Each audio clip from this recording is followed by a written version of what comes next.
I'd like to call this meeting of the Board of Education for the School District of Baraboo to order for Monday, March the 9th, 2015 with roll call. Mr. Cummings. Here. Mr. McNevin. Here. Mr. Meering. Here. Mr. Mortimer. Here. Ms. Riley. Here. Mr. Vedro. Here. And Vodak here. Continue with the pledge. The flag is behind the counter by the clock.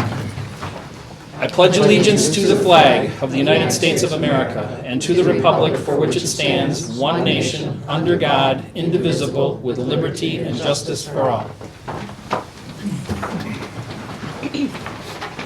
I would entertain a motion for the approval of the board minutes from February the 23rd, 2015 as printed. I'll move to approve. Second. Motion by Meering, seconded by Cummings. Any discussion? Hearing none, those in favor, please signify by saying aye. Aye. Those opposed? Minutes thus approved. Brings us to correspondence. I have none. Mr. Meering? Yeah, I received correspondence from our Senator John Bach regarding the school accountability bills and the issues that we're facing with that.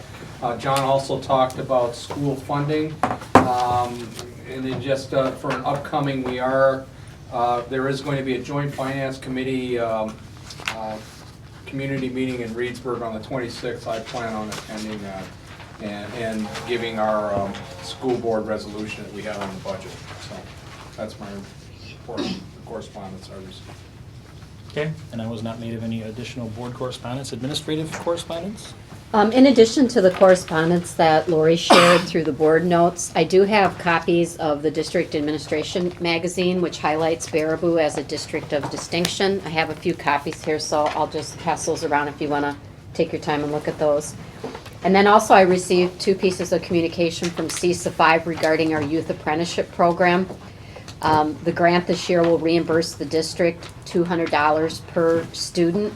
We had students participating in information technology, ag, food, and natural resources, manufacturing, and transportation. I've received the contract for next year, which is at no cost to the district. And it looks like we'll have more students participating in the areas that I named, in addition to architecture, finance, and hospitality as well. So that's a good thing to see. And that's all for correspondence. Thank you. Brings us then to the portion of the agenda entitled Public Viewpoints. Do we have anyone here for public viewpoints tonight? Any public viewpoints? Any public viewpoints? Hearing none, I'd like to move to what is always the highlight of our agenda. That's the staff and student recognition. And we have with us tonight to talk about the nonviolent crisis intervention and training, Mr. Judd Maxwell and Kara Ropicki.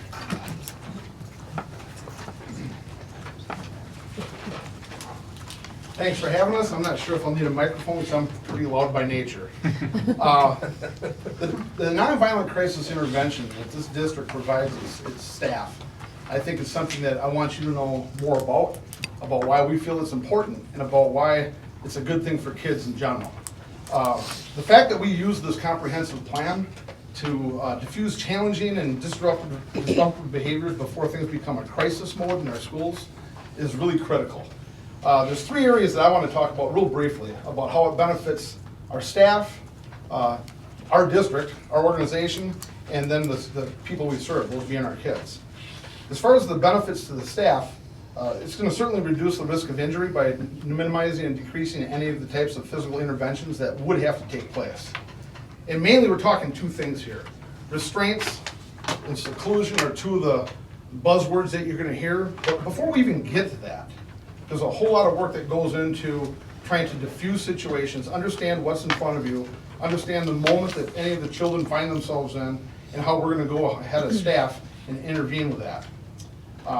We're going to improve the communication among staff because we're going to speak in a common language. At the training, you're going to hear certain words, we're going to have certain recognizable phrases, and you just speak the same language, you've got that same lingo. And this isn't something that's done just in schools, it's done in different healthcare settings, hospitals, anywhere there's groups of people, police forces, and a lot of that carries over into a school environment. Of course, the school environment is different because our constituents are much younger. So there's different approaches we use with that. It's going to help boost staff confidence because they can intervene both verbally and physically And once they've received training, then they've got the right tools to do just that. It's gonna hopefully alleviate stress and anxiety, and it's gonna create a safe workplace.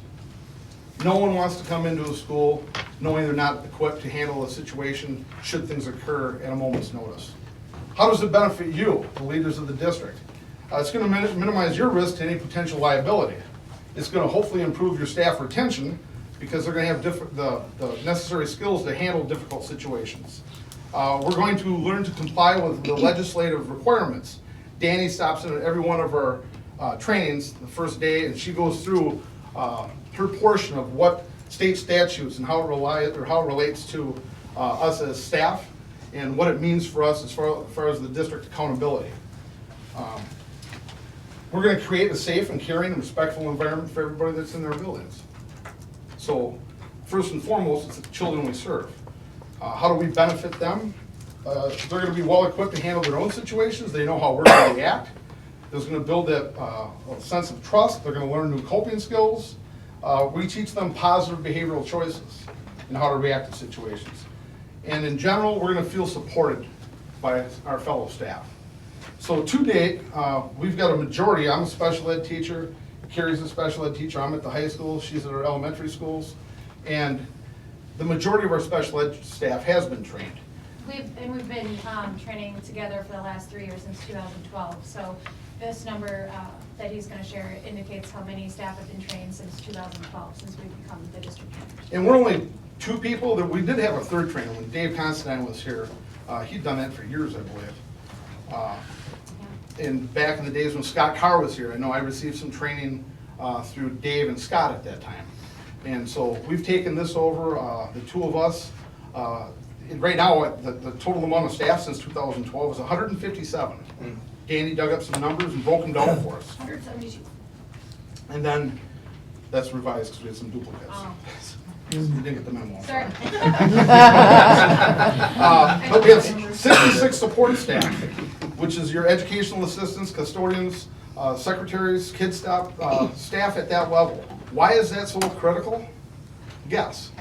Why is it so darn important to have your support staff trained in this? They're going to be your first contact more often than not on a lot of levels.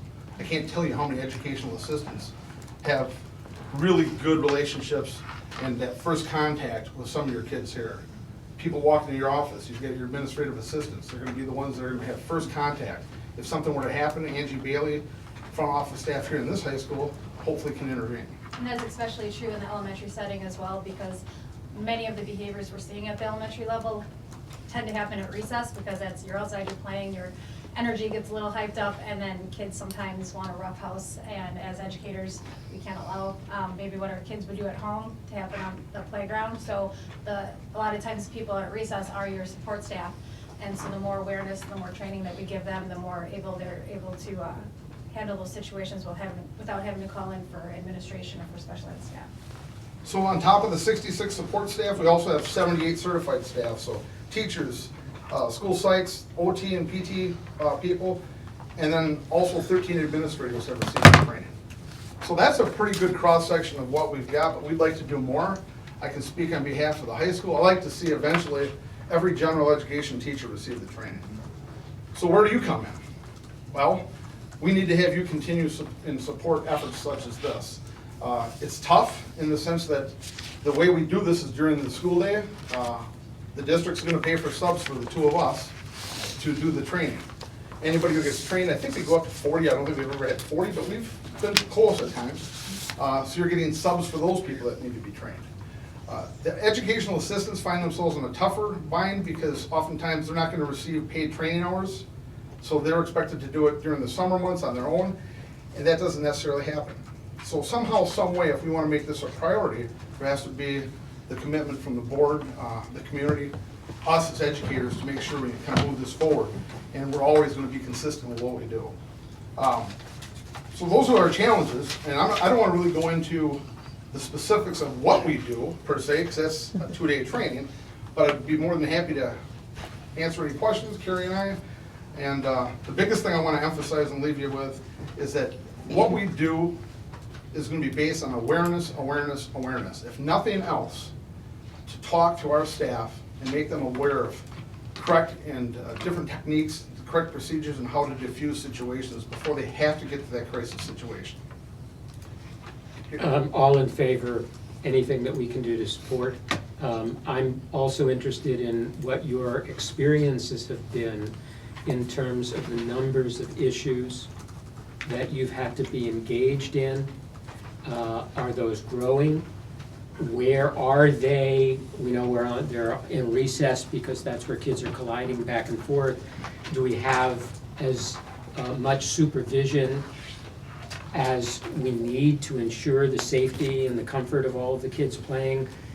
Because just, on one side of the equation, we want to support all of that, and on the other side of the equation, as you know, we're in a budget crisis. And I want to make sure that the monies that we allocate are for people, children, over things. So I need some guidance.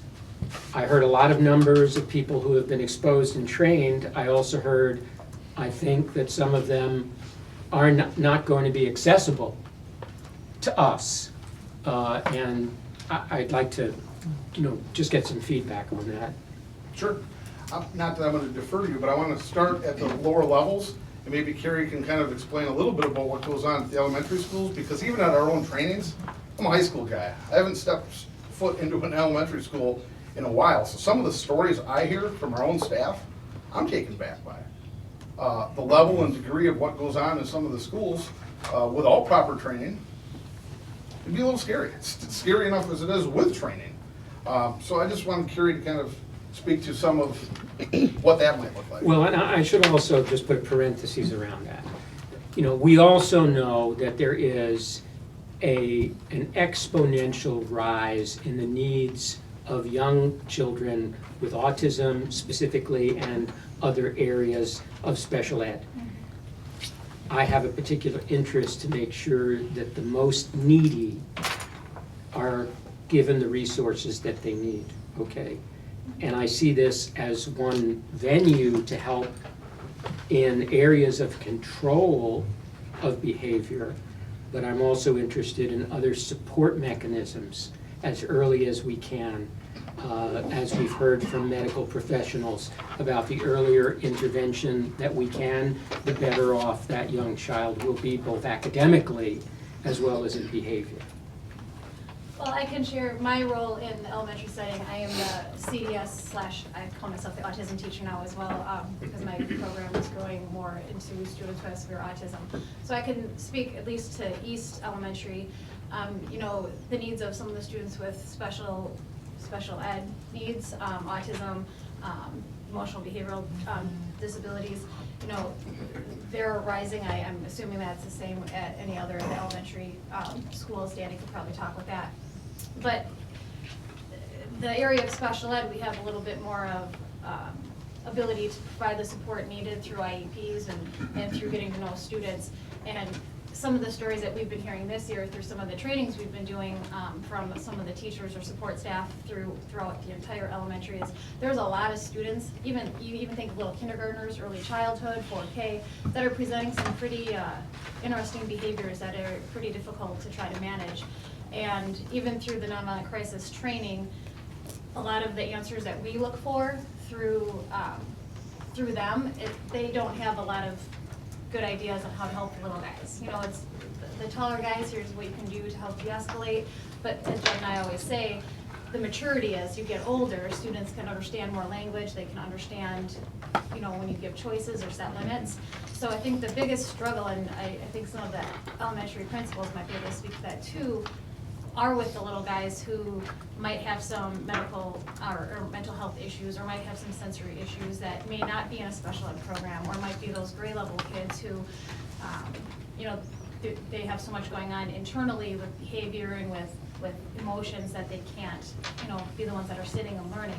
So I think a lot of what we're hearing through the trainings are how can we best help them. And we actually were able to go to West last week for a PLC and able to talk with the staff as a whole as to different ways to maybe set up the classroom environment to try to make the classroom environment more helpful for some of those students who can't take all of the sensory, or ways to make the staff aware of what you can do to talk with students, or maybe not talk with students, of different ways you can use pictures, especially with your kindergartners and your 4Kers. Because as teachers, we like to talk. Jen and I like to talk. We're talkers, but sometimes we have to revert back and give the teachers some other tools and other ideas on how to best help their students in the classroom that aren't, labeled with special ed. I don't know if that's answering your question. Yes, and I just want to make sure that I understand correctly, because I hear two things. Yeah. You're doing what you can, given the training that is really for students that are more mature, generally, and we're trying to apply that in lower levels, all of which I think is good. But we still need the professional assessment of what needs to be brought in at the lower levels that are specific to those young people. Because I know, both personally and professionally, that the growth of the challenges at that level really need to be addressed. And the funding is being cut, and our teachers and our staff are being stretched in multiple areas. So just want to make sure to make the point, we should not overlook that even though we're doing this, and I think it's an important thing, we still need to do more. I think it's gotta be a consistent effort. That's the big push, I would say. When Well, we talk- have PBIS, I would agree. I mean, we know we're launching multiple skills-based trainings, for behavior modification to try to help young people get a language and a behavior that's associated with that language. But when you're talking about autistic children and you're talking about special ed children, you've got a completely different venue to deal with. And those mechanisms, as appropriate as they are in the general field, may not be as impactful. And I just don't want us to lose sight of that. That's even something else to chew on, which we talk about our special ed children. I like what Carrie says about, we have the ability through the IEPs and BIP, behavioral intervention plans, and the individualized education plan, and your functional behavioral assessments, you've got the ability to kind of almost custom fit some of the needs, some of the services to their individual cases. In my hope with some of our office staff, and seeing what they deal with our general ed population, that's not necessarily the case. So there's nothing else they have to fall back on as far as a safety net, because there's no other services necessarily provided. So I, quite honestly, the special ed kids have a safety net to fall back onto, thank goodness. But some of the other behavioral problems which do not come from our special ed children are ones that may be as significant, if not more. And that's why it's so darn important to make sure that this type of a program has some consistency, that everyone in the building, teacher-wise, staff-wise, administration-wise, should be able to speak the same language. And we're just giving more tools to that toolbox, that proverbial, toolbox. Well, how are we gonna deal with things? And things change and they evolve. We've learned that from our trainings over the last 3 years, that that's gonna be an ongoing cycle. So what they're just providing outstanding support to our positive behavior support that we need to continue to grow and provide professional development to all of our staff in all of our buildings, because these students are everywhere in our buildings, and so this is really kind of a universal piece that we have to give these tools to all of our staff who might come upon a situation at any given time, but it's really about just positive behavior support and what works best to help put an intervention in place that will be most effective at that given time and not, create something worse. But a lot of what we're doing too, or the goal should be, is not to wait for that situation to explode, but to try to intervene before that occurs, by changing the environment or the And conditions. that's why the biggest push that we try to say when you come to our trainings, one of the first things we say is, this training is not to teach you how to restrain and seclude children. This training is to teach you the awareness, the ability to read situations, the ability to Sure. get to know your students and really Yep. know your students, what makes them tick, so you can de-escalate before that ever would have Absolutely. to happen. Yeah. And not to put in some false threat here, I don't mean to do that, but this is certainly used, the actual physical training that we utilize is always emphasized over and over. It's one of their doctrines, it's used as a very last resort, period. But there may come a time where you find yourself in a situation that, goodness, I'd sure want to have some resources, some training, some background knowledge as to how I'm going to react to the situation if I Yeah. unfortunately find myself in that. You've lost a couple of trainers. your colleagues, do we need to produce, increase capacity? Do you need more trainers to train? Well, I can say this, is that every one of your staff members that gets trained is trained for a year. I think she Okay, means us. I mean, at your But look at level. that's what I'm saying, look at Okay. the need. Right, So So every year, their we're looking training to lasts a year. retrain people because it's good for a year. And you may very well go through an entire year and never have an incident where you've got to kind of utilize some of these things. And if you don't use it, you lose it. Mm-hmm. So it's that common occurrence that we be training people over and over again, which is fine. well, plus we But there got was only 2 of us, so you're right. right, dozens of new teachers coming on all the And time. I think we've said this from the beginning, is that even though you've had trainings elsewhere, I mean, we're kind of doing the Bearable way. We want to make sure our staff have our training. So we're all, again, speaking the same language. I want to make sure that we've got a universal approach. As a district, I'd want a universal approach, so we're not doing things differently in one school as opposed to another. So, yeah, I would think that there could be, there was 3 of us at one time, now there's 2. Right. It's just And more work for 2 how long people. is the training that you go to? How long does that take to get you to a level where you can teach others? Our initial training was 4 days, 4.5 days, back when I first was trained in the summer of 2012. And then we need to be retrained every 2 years. In between there, you get one chance to kind of do something that's more of a written online submission, you don't have to physically go to another training, but that will occur our next cycle. And the nice thing about this program, they offer, so you don't always have to re-go through the same training. Last year I went through an autism training, so now I can also provide, for one of the 3-hour refreshers, I can provide a 6-hour autism refresher that I was able to do this last summer, and I had a really nice turnout. And I think that's something, like you had said, you know, autism is so big, whether you have autism where you would consider yourself more severe autism, which typically comes to my program, or just, you know, on the spectrum somewhere throughout our district. I think more autism training, whether it's through mental health crisis or just globally, is huge for this district. That's my little autism. Danny, And do you want ideally, to what I'd speak like to to that do is about have, the autism? as we look at refreshers, to kind of customize our refreshers for the needs that we have in this district. So once you get the initial training, that's the big one, that's the 2-day deal. You've got 8 hours and then 4 hours the second day. That's a big time investment for any staff. But then the refreshers that come up to keep that current, I would like to see more individualized for particular needs.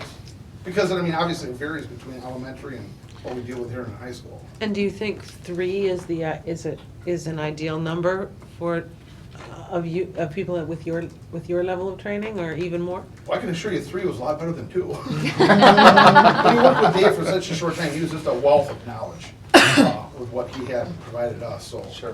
And it was helpful when we first started, like you had said, Scott and Dave were the trainers through at a high school and middle school, and I really pushed Danny. I'm like, we really need an elementary, because there were so many questions that came from elementary staff.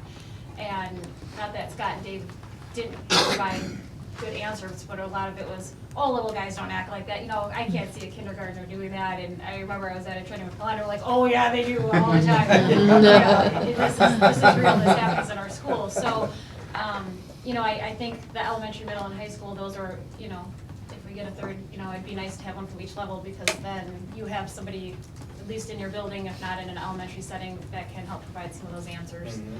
And it's nice, we had Danny, she's brought in, what's her son's name? JT. JT and Abby. Yeah, they both have been to our training, so it was actually kind of nice, she volunteered the kids to kind of be our test participants, and actually then you could, you know, show some of these physical features on children that you're trying to demonstrate. Oh, as I'm demonstrating on my big elementary student here. You know, so we've done that. I think it's really pertinent. I think it's powerful when you can see, you know, in action as far as what this could do.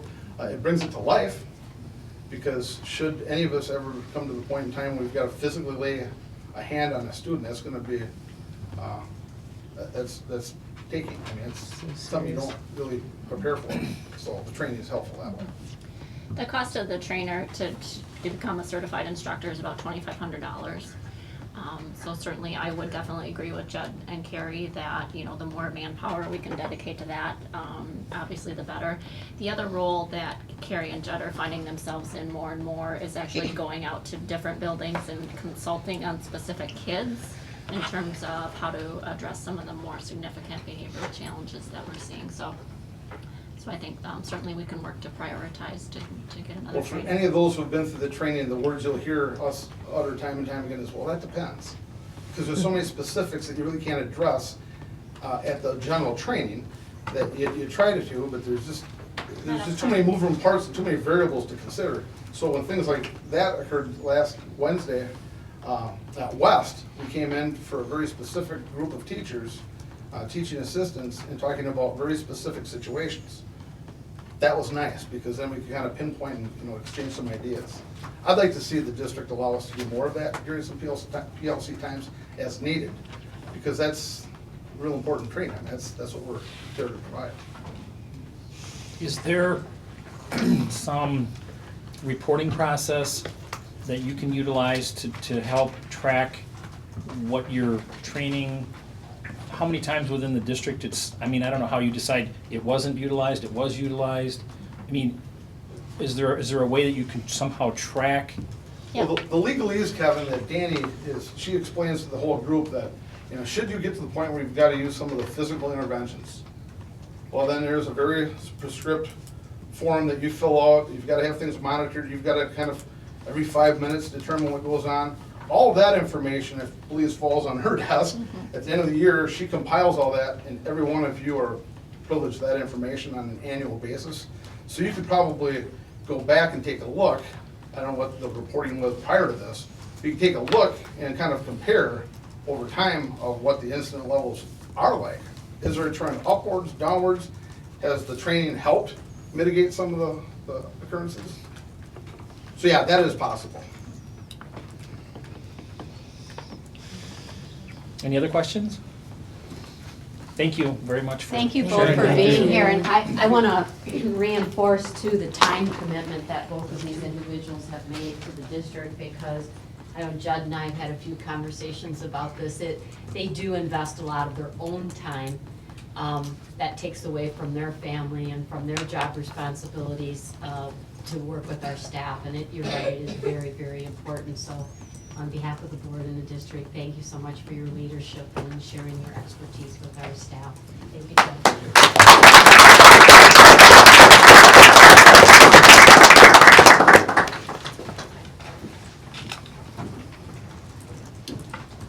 Okay, brings us to the portion of the agenda entitled Personnel Recommendations.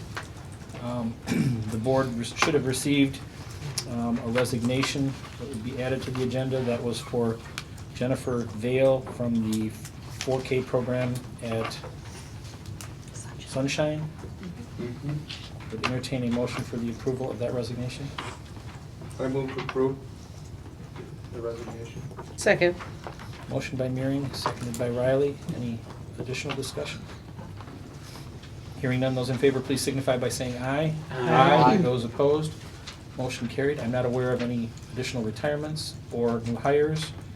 We do have a request for the approval of posting. It would be for a half-time 4K position. I think the information and the rationale for the half position and where that would be at, which would be at Children's Day Center. So I would thus ask for the approval for that half-time posting. So moved. Second. Motion by Vedro, seconded by Mearing. Any discussion? Hearing none, those in favor signify by saying aye. Aye. Those opposed, motion carried for the posting. Brings us to long-term sub. We do have one. Again, information was provided to you prior to the meeting. That is for Cassie Smith, 8th grade language arts. Entertain a motion for that long-term sub. So moved. Second. Motion by Vedro, seconded by Riley. Any discussion? Hearing none, those in favor signify by saying aye. Aye. Those opposed? I will abstain. Okay, no, Mr. Mearing's abstention. Thus approved. Brings us to new business. I will turn to Chair of Finance, Mr. McNevin, for A, which is the receipts for February. Move to approve. Second. Motion by McNevin, seconded by Cummings for the approval of the February receipts. Any discussion? Hearing none, those in favor signify by saying aye. Aye. Aye. Those opposed? Motion carried. Brings us to the approval for disbursements. Mr. McNevin. Move to approve. Second. Motion by McNevin, seconded by Cummings. Any discussion? Hearing none, those in favor signify by saying aye. Aye. Those opposed? Motion carried. Brings us to C, discussion and approval of budget reductions. Information was provided to you a couple of days ago, Friday, I think. Hopefully I've had an opportunity to look at that. I know that there were some questions that came up. Mr. Meering forwarded a series of questions in relation to that, which was responded to the full board, so everybody had the opportunity to receive the responses and answers that Doug received. So with that, I'm going to turn it over to Dr. Ritzenthaler and Jeff, and I know we're going to hear from building levels as well, so I'll... I just want to make a comment that I really appreciate the detailed questions and the detailed responses that Doug's questions created and how the administration responded. They were very helpful to me personally to be able to understand some of the more challenging issues and the rationales. Thank you, Peter. The first page I want to refer to is the list of recommendations by the administrative team. And some of these items we've talked about briefly previously. The first of which is computer lab assistance. Particularly the elementary principals have had ongoing discussions about potential impact to the building. And I do want to reiterate once again, as I shared with the board earlier, that it's not just the budget driving this decision, it's the work of our district technology committee and the professional development that we've provided to staff and the way that technology is really being accessed and integrated in the classroom. So that's the first item. The second item, I want to emphasize that this is eliminating Read 180 at the high school only. Again, this has involved staff. Staff have been involved in these decisions, and we're planning on continuing Read 180 at the middle school level. Restructuring the mentor role and stipends. As I mentioned earlier, we've built capacity in our schools through all of the instructional coaches and instructional facilitators. They're working closely with staff now. We still want to provide building mentors, but there's less of a need to have one-on-one mentors, especially for those new hires that we have with previous teaching experience. So that's what we're looking at in that area. And obviously that would vary from building to building, depending on how many new staff we're hiring at those sites. Reducing the 4K, I think we went over that already, that rationale with looking at enrollment and current staffing that we have. The .5 reading specialist, we talked about having that .5 being filled by various other reading specialists. That .5 previously was designated for our 3 parochial schools. So we would be looking at revisiting where reading specialists are assigned, and Lori would work closely with the reading specialists in that area. And then the science coach, that one is a little more complicated, and I'm going to defer to Lori or John to talk about how those staffing changes at the middle school would work to be able to provide that support. Karen Basmer, who was serving as the next generation science coach, also had some teaching responsibilities at the middle school. So losing her teaching portion, we would have to replace that in some way. We're able to combine some positions and able to do that. I do have some staff members at the middle school who are interested in picking up those science sections, but they are vacating other areas. So we are able to combine that position with one of our current openings, which is our health position. So there would be a reduction in the overall FTE for that position. Is there the person who's doing the health, is he doing both health and science? The person who is doing health is doing health as well as some coverage here at the high school this year. Previous to that, he had done health PE at the middle school. With the sections that we have at the middle school, we wouldn't need that. Okay. So we're able to combine those 2 positions. Okay. And I think we've been kind of fortunate this year in being able to slide people in positions for which they're licensed and very interested in teaching those areas as well. So that has worked out really well at the middle school. Does anyone else want to talk to any of the other items that are on that list that we discussed earlier? Can I have a question? Then obviously I'm just full of them, I guess. I'm looking at the mentoring and the nature of the beast of what's occurred is we have a large number of retirements. And so when I see a reduction, it's like, well, it's not a big number, but are our numbers going to be increasing with new teachers? So isn't there an increased need for that type of mentorship? And the way we're looking at, Doug, is, the district has invested a lot of hours and time and resource into the amount of instructional coaches we have over time. Oh. So while we've sustained mentors through all those years, we've also increased instructional coaching and with our instructional facilitators. And I think our needs are going to stay pretty consistent, whether we have a lot of retirements or not, just because of mobility of staff, that we're always going to have a need for training of our new teachers. But we feel like we've built capacity with our instructional coaching and other structures to provide them those supports. We're in an opportunity with a budget situation that we do. I think we can restructure our mentoring where we still provide mentoring, but do it by ratio and use the dollars we've invested with our instructional coaches to have them work a lot more with our new teachers too. Yeah, some of the new hires that we've already acted on have multiple years of experience and expertise in their areas, so they have less of a need for a one-on-one mentor, especially with those coaches right in the building. Okay, because we assign a mentor to everybody. Correct. And obviously, there's a difference between mentoring a brand-new teacher versus one that's been in there. The mentor is still probably needed just to say, hey, you're in a new school district, this is how we do things around here, here's where you can access things, so. But it's certainly not as demanding, so. As well as the increase in instructional facilitators too, who work closely with the staff. Okay. And at which school do we lose the library specialist, media specialist? That's on the next page, we'll Oh, we get to haven't that got one. there These are yet. the administrative recommendations right now. All right. I'll let you ask that one, Mo. Yeah. I want to also ask, if I might, the note on the computer lab assistants says that the employees will be relocated to other roles. I'd like to get feedback to know how that process is going. Sure. Well, we have one change that's already occurred. We had one person apply for a special education assistant. I believe someone asked, I think Doug, if there are any new EA positions. We may have one at the high school, and there are a couple of individuals who may be a great fit for that role.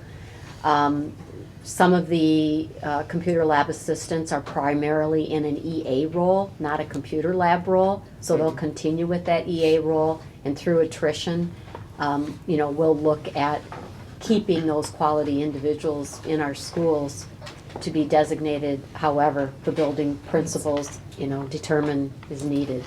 So part of that may still be supporting technology, but right now they wear multiple hats, so, so it'll vary from building to building. They may be prime candidates for the training that Judd. Right, and involved. I think the building principals are taking the approach that those individuals kind of have first priority over openings that may occur. They do have longevity with us, and they are valued, as a member of our educational community. Thank you. I have a question, Chris, on this computer lab. A couple of years ago, we had to have computer labs. That was spent all this money on computer labs. What are we going to do with all the computers that's in the computer labs now? As we have provided professional development and we've increased the number of mobile devices, we're finding that teachers are more and more comfortable with utilizing those devices within their classroom. So it's the mobile really devices. changed. Yeah.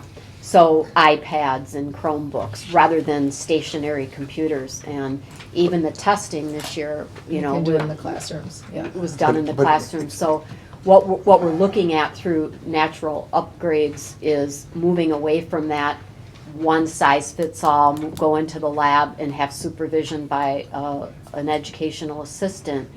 When we first had those labs, it was more word processing than anything. And, you know, the teacher's expertise level now is so much higher. With our tech department too, we've talked about the support from them. So Lori, I don't know if you want to add anything, because we talked about this one at length. Well, you know, in terms, I think, are you asking too, Ed, about like what happens to those computers that are currently sitting in those labs? Well, there must be several computer labs in this district, isn't there? Primarily one per building at least, right? How many is at So, the middle school? We have Three. We have 3 labs, but 2 of them have teachers in them, so they don't need an assistant. And the third one is typically signed out by teachers on a rotational basis. Yeah, and- We don't have computer lab assistants. Right, we're talking about elementary only for this. I'm sorry, I should have clarified that. but just to speak to those, you know, the machines that are currently in the labs, Matt is able to repurpose them to classrooms, but we also can keep the labs there for teachers to use if they want to with students. But I think our preference would be get those devices in every classroom so our kids have more access on a regular basis versus having a scheduled time to go to a lab. And Which use may these be only devices. once a week for those individual students. So we are still saying we're going to keep lab? I said it's possible because, you know, like, Each of our buildings it's are. so different. configured a I'm little pointing bit to different. Molly because she doesn't have a great classroom space for a lab. It's a really small, tiny space. Or at North Freedom, it's in the library, so it's not really a classroom space. It's, you know, it's a student user space, so. I know, but I mean, we look at, and again, Mike's, again, I'm not talking a particular building, but like go to Al Beerman and they have a. Then they have a great classroom area there, Yeah, and right? I'm saying, but, so there's, and again, and I think, not that we have a dollar figure on it, and it doesn't Right. apply to the budget, but I think we always have to keep that in mind, is that this is a classroom space that, you know, at some future time, if we talk about a building referendum, we don't have to add on that classroom space. So there Right. is a value to that space that we're not gonna have to go to the public and say, I Absolutely. need maybe 4 more classroom spaces. Well, Right. that, some of that's gonna be taken care of with the result of this Right, at decision. ABE and GLW primarily, you would be getting some classroom space that we can't use right now. Yes, and I Absolutely. think that's, Yeah. that's Which important. right now, if our enrollment fluctuated, we'd be hard pressed to find a space, you know, to do Well, we've that. already had that discussion where if we have open enrollment, Yeah. oh my goodness, we can't accept those students. You've got the front gate closed. Yeah, and so this might be a way that we can hopefully say, hey, our gates are more open now But- because of that. Those kids aren't going to take the assessments on iPads. They're gonna take They're them good on Chromebooks. Yes. And they can take them in the classroom on a Chromebook. Don't you have to plug I those in also- every night? Yeah. Chromebooks? Yeah, Are we gonna have enough outlets? yeah, we've been cards. charging our, yeah. They're cards. They're- We charge them they're every with night as it is They're already. 30 Yeah. units in Yeah. it, and Right. kids pull them out, and use them, and then they slide them right back in. About them 11 there. hours of charge. I think part of Ed's Roughly. question Depends had, upon the unit. if I heard correctly, I think part of Ed's question, at least as I understood it, had to do with our previous investments in technology and computers. And my only response is that's a part of the technology world we live in. You know, they get more powerful and smaller And quickly and outdated. quicker, and they cost less over time. Right, right. And to regret having been engaged 5 years ago compared to now is something that we simply have to accept. Well, we spent millions of dollars pulling wires to every classroom so we can have computers in them. Mhm. And then we spent a lot of money pulling those wires out to make them wireless, so. it is- Well, they didn't pull the wires out, they're still there. There's copper ceilings. We're gonna repurpose those wires. Maybe that's a revenue source, huh? There you go, all that copper wire. One thing I'd like to point out when we're talking about the computer lab assistants, I think it's fair to have the discussion that there is a distinction between the title of computer lab assistant and educational assistant, and I say that from a standpoint of compensation. So the board needs to be aware that if we are reallocating duties and we are reassigning employees and they're taking that reassignment, that it is not necessarily an apples to apples transition for them. And I just think that it's fair before we continue with this discussion that point is Well, as Understood. well as special ed, I think when we looked at that, Molly, it was actually higher than computer lab assistant, It depends on where a they're number at of for things. years. Mhm. Mhm. Well, I have great faith in our educational community's commitment to our staff. We've multi-trained them to be able to multitask. And I would only hope that we continue to try, from an economic standpoint, in their behalf, to ensure that they continue to be utilized at a level that maintains at least their current economic state, if not increase it as the demands rise, either through attrition, as you say. But I would hope and I would have faith in our commitment to our staff to do everything within our power to ensure the fact that their rice bowls are protected in terms of their level of seniority, their years of service, their expertise, and the investments that we've made in providing professional development to our staff. Crystal, did you say this was in elementary Yes. only? Okay, one more question. How did you arrive at the $90,000 savings? We, excuse me, we looked at total cost of the employee, looking at salary, looking at benefits across the board. That actual cost is around $106,000. We realize that that might not be a total savings due to the fact that, as Crystal mentioned, some of these employees wear multiple hats and have different roles. So some of those roles are going to need to be accounted for. So that's where I crunched some numbers and basically thought that those roles may cost $16,000. I would say both of these, well, the $106,000 is actual. This savings of $90,000, that's our best estimate. Until we identify exactly what types of roles we need to fill, that number could be subject to change. So the 90,000, is that coming from the employees or is that coming from the equipment? I don't understand. Salary and benefits. But you're Strictly. not eliminating any people, are you? But they're going into other current roles in the district. So if there's a special education opening like there was at East, where that person is transferring into that position. So we're not creating new positions per se. And what Jeff is alluding to is primarily at West, that person is only 10 hours a week computer lab aide. The rest of the week, she has other supervision duties. Those will still continue to be needed in the building.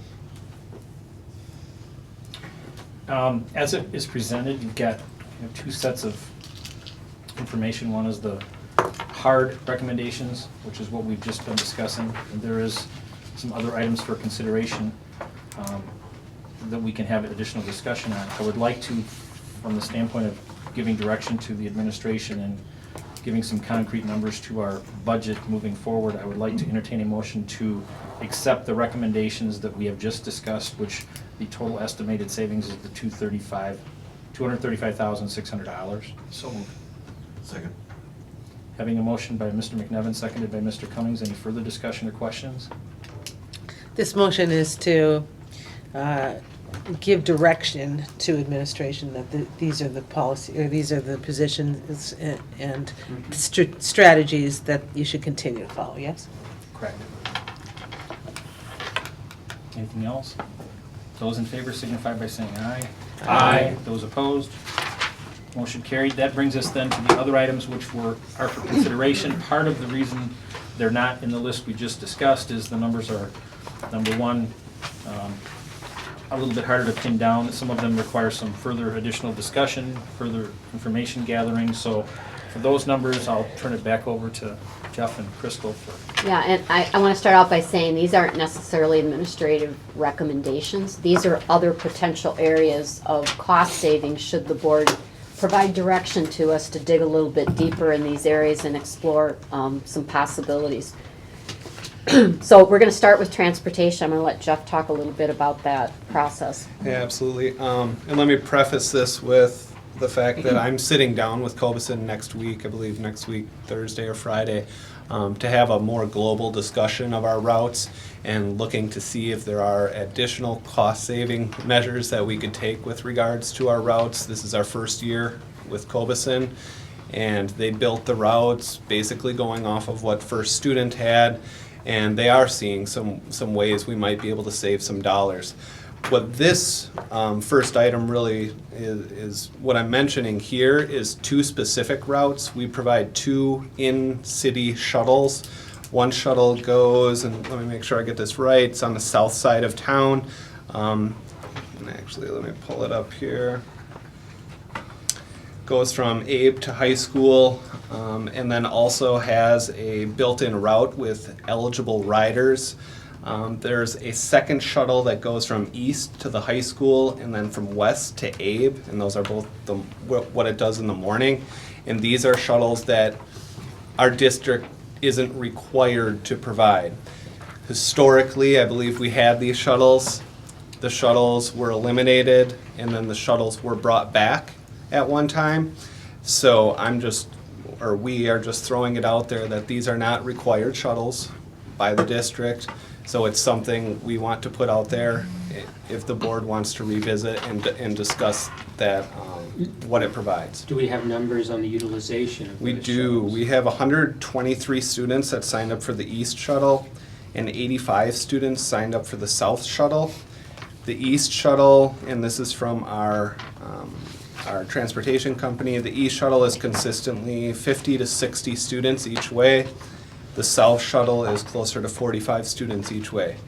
So these are being utilized. They are definitely being utilized by our students. When you have discussion with Cobeson, whatever date it was, you said you're going to talk to them. I mean, one thing that would be worth potentially considering would be shortening the length of the offering of the shuttle. By that I mean the time of the year that it's offered. Right. If we just offered it in the wintertime as opposed to, and I don't know if there's anything you can pull up concrete that will show you an increase or decrease in utilization ridership of the shuttles during winter months. Exactly. Probably drops off in the summer. Right? Yeah, well, John, I think you have quite a few middle school students who ride bikes, don't they? When the weather's nice, but when the weather gets cold, that's a long trek. Well, I don't know if that's feasible from a standpoint of that means, somebody's got to, they got to provide manpower to man the buses, but it's not for the full season. It's just something to ask them. Yeah, and that's actually something I mentioned and asked already, and they said they would be willing to do that. So that is something that, a direction we could move in. The one point I do want to make with this is one of the shuttles does also have a route associated with it. So one transportation route is roughly $35,000 a year for the district. So conventional Morning and afternoon. Morning and afternoon, yep. So conventional wisdom would suggest 2 shuttles. Why doesn't my document say $70,000? That's because one of these shuttles also offers a route that we would still have that cost associated with it. One question I have, when did we not have the shuttles? When was the last time? They just started up a couple Yeah, years ago. like 2 or 3 years ago, we started it. When they had Elmsall Boulevard, the road construction and different things like that. Usually the cold or weather, the winter didn't make much difference. It was the construction and the hazards of crossing different areas there and stuff. Well, but we did have shuttles at one time. No. Yes, we did. When I came on the board, we didn't No, have shuttles. just the hazard areas, like over across 12 and over by Blackhawk and stuff like this, within the city limits, no. Yeah, for a period of time, we did have shuttles, and then due to budgetary reasons, we eliminated them. We had a big discussion about that because we talked about, well, are we gonna bring them back? And then a few years ago, we decided to bring them back, and we had the same discussion. We don't wanna bring them back and then eliminate them again. And again, we're talking about budget numbers and balancing the budget, so we're bringing that topic The reason back I up. ask, because I know we had it and didn't have it. Right. Is, I'm just saying, and again, I know it's not on the tip of our tongues, but the history of, when we did not have it and then brought it back, what were the attendance? Because again, this is all about getting these kids to school. And at some point, you could say, well, you gotta walk. But I'm not walking today. I think My opinion is that and we could get this probably from Cobeson, but probably we have more middle school students accessing those shuttles than any others. Because at the high school level, the kids get a ride with somebody else or they're driving themselves. We don't typically have elementary kids, Driving. driving, I hope not. The comment to me today Or was, need to come to this That area, would be a you know, from the crisis. south or from the east side, so it's, I think, primarily middle school. the comment today is exactly what you're Yeah. saying. It is primarily middle school and young high school students that are riding these shuttles. So. Well, and that's what I'd like to know, is do we have some history from back then saying, okay, we didn't have it, and then we did get it, and all of a sudden our attendance with those. I think it would be hard to separate out all the variables that impact attendance. We've in- also had 3 bus companies. So to look at when we had it, when we didn't have it, when we had it, and now moving forward. I'm trying that to might- make things easy, but I guess not. No, it's not working, Doug. Oh, I know, but I mean, It's a good question to ask. Yeah, though. I mean, and we would like to think that it would impact attendance in a positive way. I mean, it's well, difficult for it's some of those attendance and families. safety issues and so forth that we might be looking at.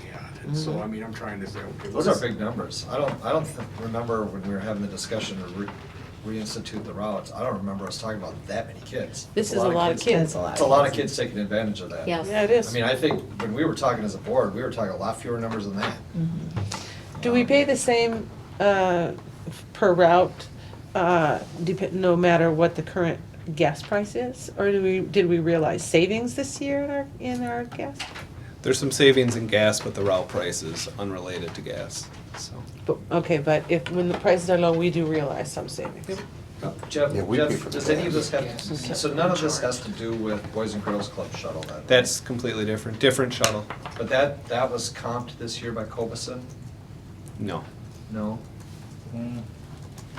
I thought it was. we are paying for the Boys and Girls Club shuttle. But what was there, I seem to remember there was an offer that they had made to us. I wasn't sure what it was that they were gonna provide gratis. I wasn't around for that conversation, but Well, we we're should. paying for it. Maybe we Well, should okay. remind them. Yeah. I thought Mr. Chairman had. I guess I wasn't aware that we were paying for it. That's. I'm happy I'll to leave it at follow that. up on that. I'll leave it at that. I knew that there was discussion that was a short-term, Right, offer. we talked about not providing that next year unless there was a funding source to do so. And that's 35,000 or is that? That was my memory too. Well, that would only be one way. It would only be We just from transport school. after. From school, Mhm. after. How you could justify that perhaps we There's may or may not be being charged for it is built into other routes. So that drop-off is built into another route, but that entire route we are paying for, so. We can look into that, Yeah, that area a absolutely. little bit more for the board. So there are some You know what I'm children who saying. do not take the bus in the morning from home to school, but who do take the Boys and Girls Club shuttle after school, only. Correct. Correct. yeah. And that is built in To an existing to an route. existing route. Correct. And Cobeson would say we're not charging for that because we're charging for the main route. We would love to have the information once you get them Absolutely. on Thursday. Yeah. How many We'll follow children up. is that? They average, boy, what are their numbers now? Is it 85 a day? Well, that do not take the bus in the morning. Oh, I don't know how many of them are bused. Because they could be coming in on different routes and different buses. I'm talking about, they're not taking a bus at all. They're being dropped at school Mhm. by their parents in the morning or friends, whatever. But that they are Boys and Girls Club kids only, when it comes to transportation. Well, I would like to suggest that we try to firm up what the numbers associated with that route. We had discussion about that potentially being a fund to 80. Right. Concern. Yes. Right. So I guess there's a few questions to try and get answered from them. Oh, and I think it before would be best for Jeff to have his meeting Right. next week too. Clarity there would be helpful. Okay, so then after that, we've got reduce, redefine emergency leave, Mr. Kiefer. It'll also fall under Jeff. I began looking at leave policies around our area. Primarily, I looked at Sauk, Reedsburg, Portage, just as a preliminary review, looking at our leave versus other districts. Just to give one example, I looked at teachers and what type of leave are teachers granted. They're granted in Sauk 12 sick days. They're allowed to use personal days, but those are taken from their sick leave bank, so really they're granted 12 days a year. A teacher in Portage has the same exact as a teacher in Sauk. From my experience as a teacher in Waunakee, I had the exact same policy as both of those districts as well. Looked at Reedsburg. Reedsburg receives 10 sick days and is allowed to take a personal day, but that's also pulled from their 10 sick days. So when I'm looking at this, I'm seeing 10 days, I'm seeing 12 days, I'm seeing some different things there. Our policy as it stands right now is 10 sick days, 2 personal days, and 5 emergency days. And our emergency day policy is pretty broad, where employees can use those days for a number of different things. So when you total that up, you're looking at 17 days within the school district of Baraboo. So when you look at all of the different districts and you look at our district, we do have a fairly generous leave policy. And where we differ is emergency days. So again, it was brought to the administrative team, hey, it was bounced around, what is the thought process, what is everyone thinking, and the recommendation came from the administrative team that perhaps this is something that we should mention to the board, bring it up, and see what they are thinking with regards to it. What is, Craig, this would be helpful, how is emergency day defined? Yeah, as Jeff said, it's very broad. It's basically anything that comes up that would reasonably prevent an employee from coming to work. It could be a court case, it could be an ill family member, it could be, I think there are about 10 things that are outlined. Okay. Is that cumulative? Are they allowed to accumulate those days? No, at the end of the year, whatever is remaining is dropped off. And we have a handbook. For emergency. For emergency. I'm sorry. We have a handbook committee. Yes. That has reviewed this, that included administrators and teachers and union. And, yes. And these are the outcomes of long conversations. Yes. I'm personally very much against removing what I consider to be something that this community has kind of really discussed while the environment is shifting radically to take money out of the pockets of our teachers, to require them to put more money in, et cetera, that this is something that if it's used wisely and correctly is a benefit that we can give that isn't costly, given the conditions that have already transferred. I personally know of an individual, a teacher, whose mother had a stroke, unexpected, and her life turned upside down. And having those days, I know, made a difference to her, and that made a difference to why she is a teacher in the Baraboo school system. So that's my piece. But we still have a budget deficit that we need to take care of. And again, I think it's still, we're not making a decision on this tonight, but I think we're still just giving direction to the administration at this point, is that we need to look at it. See what others are doing, see what impacts it would really make. I mean, this is just an estimate at this point. I mean, have we really pulled out the records to say, well, we seem to have certain pockets where there are, I don't want to say abuses, but I mean, there are something that we need to look at to see what's actually occurring. I'd like to know. I would like to know what's actually occurring so we'd have some numbers to say this is the benefit, and this is the thing that's being utilized. So then I can look at that.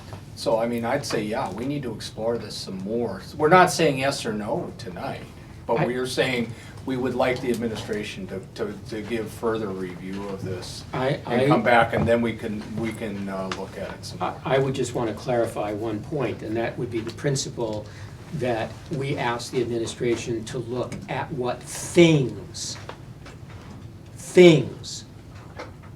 could be managed better for cost savings before they look at what people could be utilized or reduced to deal with our budget deficits. I put people before things. And I agree with you.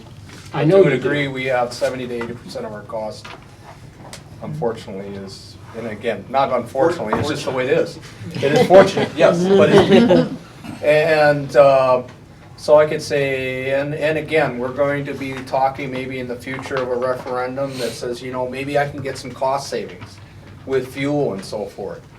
But it's not gonna be a real big number. And, Well, when it comes down to a reduction of, I understand these numbers are extremely tentative, but if it comes down to $50,000 in costs for substitutes for those persons who need to use the emergency leave, I don't think that's, I understand the significance and depth of our budget hole. I don't think it's a whole lot of money for what we're gaining or what we're losing in recruitment, retention, people want to be here. I just want to make sure you understand those. This is just the FMLA emergency leave that you pulled out. And so there are a lot of other applications of emergency leave in the district. And also, it's not to say that these individuals don't have other leave available to them, such as sick leave, but they choose to use emergency because they can't let that carry over. And so there are other financial implications to this, increasing sick leave payout potentially. Your bank is growing. Yeah, your bank is growing. I think Doug. So I mean, it's a valid point, but I understand there's a human component to this in terms of morale and, is the cost savings worth doing it? So that's why this is not coming forward as a recommendation, but as a topic.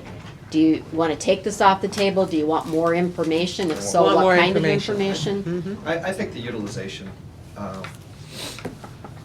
will speak to us as far as how the benefit is utilized, how it's prioritized, how it's structured. Everything else is just kind of conjecture right now. To say that people use their emergency leave first so that they don't lose it, and they're building a bank, might be 100% accurate. It might not be accurate at all. I mean, we gotta find out through the utilization of what the benefit is. I would agree with that. Just a clarification, is sick leave accumulative? Yes. And Crystal referred to another clarification is that you referred to someone whose mother had a stroke, I believe. In that case, either sick leave or emergency leave could be used under our current handbook. And so in many cases, or it's possible that in some cases, employees may choose to use one or the other depending on the parameters in play. But emergency leave you cannot carry over. Correct. So I've got to believe if I got 2 days of emergency leave, I'm using it, whether I've got emergency or not. And I think that's why we put it in there. I'd like that's common sense. I'd like the stats on that. Yeah. And it We're could not just be a alleging matter of any definition. abuse, just for the record. And neither am I, but I'm saying. Neither am I, for the record. No, I mean, it's permitted by the handbook. I might have an emergency coming up right now. Okay, so the directive is get some more information, come back. Yes. Let's move then to the educational assistant hour savings. Who's gonna take that? Not everybody at once. The EA hours? Yeah. Again, I think that was a conversation that we wanted to make sure that we were consistently employing across the district in terms of certified staff having some supervision duties for recess and we're finding that it is somewhat, I think, inconsistent across the district. The times that we are most at need for people are around the lunch hours, and before school and after school. And so that tends to stretch out then the EA hours that are needed for that length of supervision. So I think, again, I wasn't part of this discussion this last week, but I think, again, it's just an area that we want to take a look at and see if there are any potential cost savings. And jump in if I I think missed you anything. summarized that perfectly. If we can look at ways that some supervision can be covered by our certified staff, then that would allow us to make reductions in educational assistant hours. And we're certainly not saying, well, we want a teacher to do every noon recess duty or every morning duty, but we're looking at, are we being consistent in our approach and having certified staff take a duty or two per week to cover those needs in our buildings? Well, you answered a question, or when you were, one of your answers was our assistant to student ratio is higher than other neighboring districts. I have no idea what that number is. Do we have those numbers? Or? Yes, and I can get more specific. Yeah, and so I just would like Yeah, to, we if look we at got the those. numbers, let's just see it, so. Mhm. And again, I think it's as reasonable what we're looking at, but it'd be nice just to know. Sure. I know they do. But our educational assistants are precious employees. We found out this year that when we did make a cut at West, that maybe we went too far. Right. And so we always have to have that caution. That we don't want to go too far because they are needed employees. And of course, the smaller the building, the less staff that you have for those types of coverages. You may have the same number of recesses and before and after school and lunchtime, but you have fewer staff to do that. Mhm. Okay, then the next one is probably something that, again, is until we have some numbers as far as potential premium increase. Again, just whether or not we want to pursue looking at the numbers. I think that's pretty much what that is asking. So I don't know that there's much more to discuss there until we have some further Do you have a information. timetable when we might have these numbers?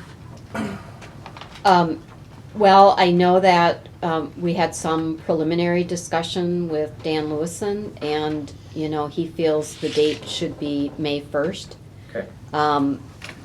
But I guess I have a process question if we want to utilize the district insurance committee to have some discussion on this, if we want to utilize the personnel, the finance, board of the whole. I mean, how do you see these discussions taking place? Well, there was a lot of time and effort put in by the insurance committee, so I would maybe ask that question of Mr. McNevin, whether he sees that as something that the insurance committee wants to, speaking for the insurance committee, if that's Sure. something that would make sense to do. Yeah, I mean, the process involved a lot of employees and staff and gathered consensus and worked our way through it. You know, the whole intent was to take a long-range approach to healthcare coverage rather than, you know, constantly bidding it out every year, you know, so that's why we secured a 3-year deal with a max of a 5% increase this year. You know, I don't know what our utilization numbers are or our experience yet. I haven't heard those from you guys. I don't know if you guys have heard them, but. I've not received them. No, I haven't received them. So Think 5% is the max. I mean, I would hope that maybe if our experience in the wellness, you know, the wellness committee has been in place, but not everybody takes advantage of the incentives that are offered to participate in that. Because of that, you know, we're not seeing the savings attainment that we could. So there's things like that that can be reviewed. I would hope that we don't have to budget an increase in health. I mean, as a board member, maybe there might need to be some plan modifications if it comes back. You know, we made small incremental steps with the healthcare renewal. You know, there was a lot of choices that could have been made that still have not been made compared to our neighboring districts. You know, some of them are HMO only, and we allow our employees to buy up to a point of service plan. So, yeah, we can take a look at it again, but renewal's coming up pretty quick.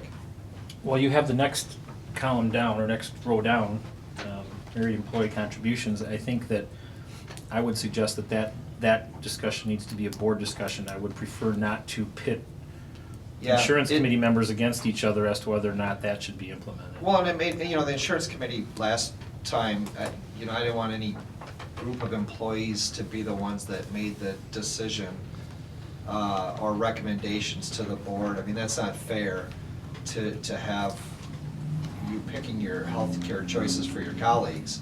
So, they reviewed those options with Dean, they listened, they learned, they provided input, but then it was all brought back to the board and said, this is kind of where we're at. The board made those decisions, and I would think that that would be very appropriate. Because you're right, you don't want, a select Well, you'll have committee. people who won't want to serve on the committee if you're going to have them do that. Right. Pretty. It's our You decision. may have board members that don't want to serve on the committee. I might have an emergency leave situation. You don't get those days. No, I don't get Doug. those all No. Okay. The reduction in overloads and extra preps we're continuing to work on. I think with the board's commitment to hire the additional tech ed teacher, that really helps quite a bit. And I think most of those overloads are at the high school, but that's an ongoing process, so we'll continue to report back on that. Okay, so then that brings us to the dental benefits, and basically the situation is that we have benefits that none of the three groups that are associated with those benefits is equal, and that's the administrative group has a different set of benefits for dental than the teachers do, than the secretary clerical does, and one of the goals of the handbook committee, not to do it all at once, was to try to have some uniformity and align the benefits as much as possible. And I think that's, if the direction is given, that is something that certainly could be dealt with from the standpoint of the handbook committee. It's not a huge savings either way. It's not a huge impact. I don't think too many people are gonna jump up and down no matter what we decide to do, but it makes sense to have them aligned. So, to me anyway. Any other comments before we go to the next one? I have no comment on the custodial maintenance staffing. I don't know who wants to touch I think there that. was some discussion on having A and B days, or how, I don't know how you said that, every other day cleaning in Yeah. classrooms was brought up by administrators. There's downsides to that in terms of health and safety, cleaning classrooms every other day. I think we need to do more research on that because it's beyond square footage. Even when you're looking at comparisons, you have to look at the number of facilities that you have, and we have quite a few facilities in our district as well, so. I don't know, Dan, were you part of that discussion at all? No? He was with me. Okay, yeah, that's right. No, I'm guessing from his look that didn't come from Well, and we're potentially talking about adding space as well, you know, Right. so, That's right. Could go both ways. you know, if it's something the board Good wants day to us be to in dig medicine. into deeper, we'd be happy to do that, but we don't Wasn't even it? have an estimated cost there. Okay, then let's move on to the end of year. So what's the direction? Do you want us to look into this further? What are we or, looking into?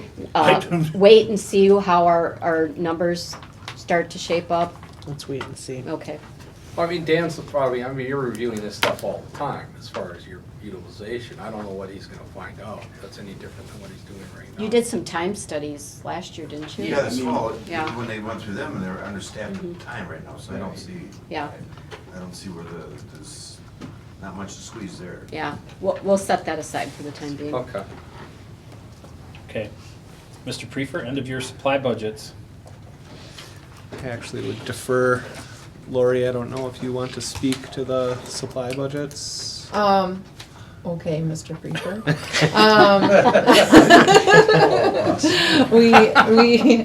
We have at each of the building levels a certain amount of dollars allocated, as my understanding is annually, for what would be end of year needs. At the elementary level, the past few years, it's been some technology purchasing. At the middle school level, it's been some furniture, right? And I don't know, Glenn, how you've been using it in your 1.5 years here at the high school. He hasn't even used his, so, you know, there's a considerable amount of money that sits there.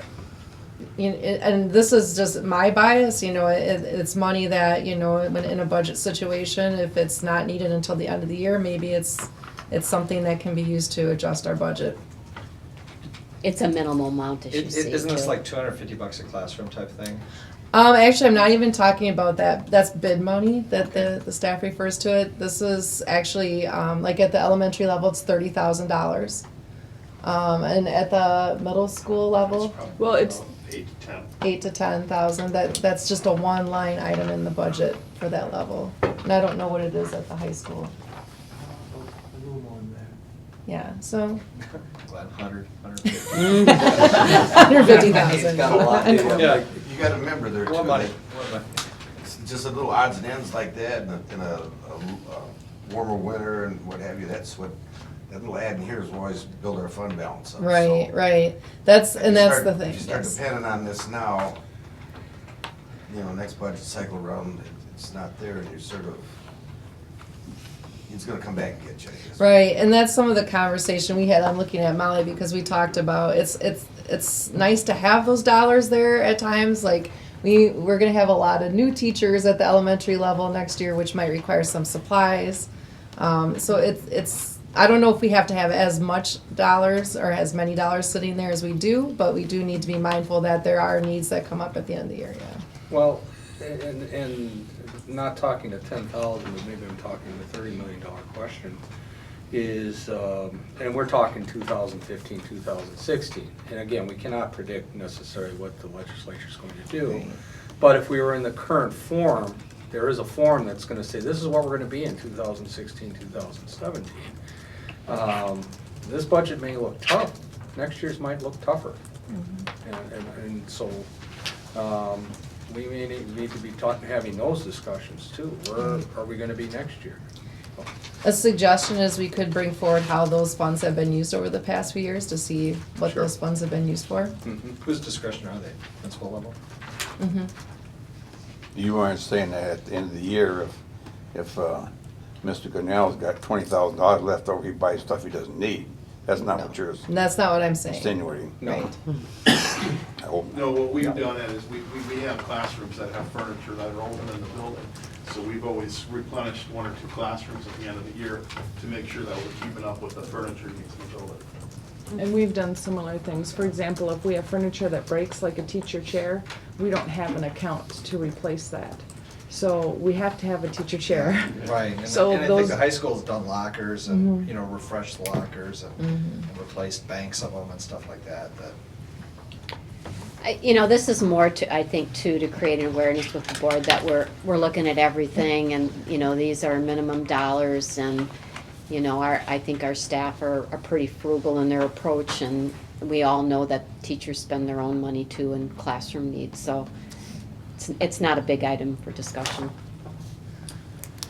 All right, then let's move on to the FTE position, library specialist, and where that is coming from and where it's going.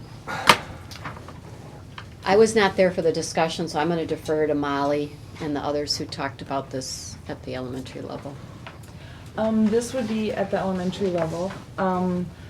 I think our entire budget discussion that we had as a team of administrators was somewhat painful and somewhat competitive. Although we work as a group, we certainly recognize that if we were not in a budget crisis, deficit, some of these topics maybe would not have come forward on the proposed list or the agreed upon list. It was a difficult decision to even discuss this. I think when we're looking at keeping students first, this is one position that we wanted to have discussion on further. Which school are we talking about? Currently, the full-time K-5 media specialist works at Abe and at East. In pretty much a 50-50 split. I think what we need to know, and again, I know a little bit, but I'm not certainly an expert when it comes to saying a media specialist. We think of a librarian. It's much beyond that, correct? Could you tell us, you can give us the, again, because we're not deciding this tonight, you can give us maybe the $2 explanation, and then maybe give us a fuller one through an email or whatever. But could give us an explanation of what the reading, what the library specialist does. I'm in the wrong thing. Well, you know, we're looking at 21st century skills for our students. We're looking at, you know, integrating curricular areas within the media center.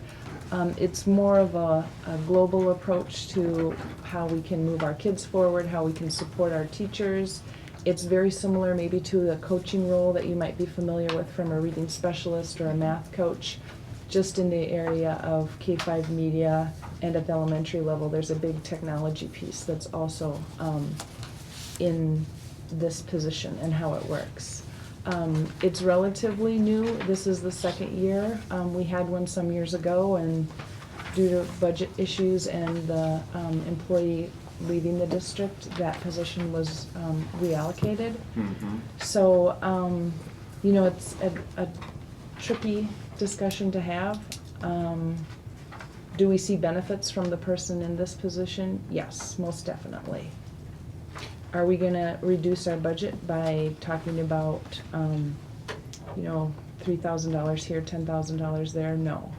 So that's the $2 version. But Molly, on the recommendation page of the first discussion, we have computer lab assistants and reallocations, and that is only in the elementary area. At the same time at which we're talking about something that's connected, I see somewhat to that, is the library specialist, because the library also has technology implications, if I understand correctly. I, again, fully understand that the big rocks are in personnel and benefits. You're not gonna make it up with the little rocks and the pebbles, as you've said. At the same time, I again say let's focus on things rather than people, where at all possible. Well, we're getting into people, but the people that we need, that's certainly our primary focus. It certainly is the instructors and the teachers, and in this case, the library specialists, but the students. I have a hard time losing this because of I think it would have such a negative impact on our students. And maybe we're just starting to feel the positive impacts, but you know, you take away something, the continuing positive impacts that are going to occur as a result of this are going to be there, because it's not there. I mean, again, when we have our new East Media, library media room, there's certainly be, hey, we want to be 21st century, but you know, 21st, we can have all the computers and all the devices in the world in there, and it'd be like, oh, this looks really cool. But if we don't have the people there to man it, what is it? It's just a room with a lot of cool devices and pretty walls and so forth. This one is the toughest one on these 2 pages for me to really look at. And I have a hard time really biting this one off. And if you recall in the past when we had an elementary media specialist, that person traveled every day to all 5 elementary schools, and it was an impossible job. So we really wanted to start out with this position again, having fewer responsibilities or at least fewer days at different buildings to be more successful. We were really hoping to maximize the time with kids, with teachers, as opposed to, you know, incurring a lot of travel. And so I can say that if this position remains, that the person would be at Abe and East. I don't know that that decision has, you know, been fully determined. That's where the position started, working within those 2 buildings. And we have library assistants, at least part-time in all of our buildings. And again, I think there still is going to be, we have to, but I mean, that's kind of a future discussion, a future direction that we need to take with our other buildings. But, you know, when we have this east, and I hate to say we have one thing in one building, not versus another building, but there are benefits even in the other buildings with having this person, even if they just stay at east. There's gonna be some training and things that we're gonna gain in the other buildings as a result of having this person on board versus not having this person on board. So, I mean, certainly, we can maybe continue to look at this or others, but my view is that this is not a position that I would want to leave our district, because I think it's too important to the students, which is our primary focus here. It also has an impact on our secondary programs, because if we don't have an elementary media specialist, those duties then are deferred to our high school and middle school media specialist as well. Whose plates are full probably already. Okay. Any further comments, questions? I would just ask, you know, if the board thinks of other areas or would like to provide further direction for us. If we haven't uncovered something, or there's an area that you think of tonight or tomorrow, we'd be happy to explore those too. Not happy, because it is a painful discussion to have, but we will do that. Thank you. Thank you. Thank you for all your work. I mean, Yeah. this is tough. It's tough. And, but we have all tough decisions to make, hopefully, that are in the best interest of our students. Okay, up next on the agenda, we have the requested approval of the EUA furniture services. Bottom line is the furniture services, and the furniture is $140,156.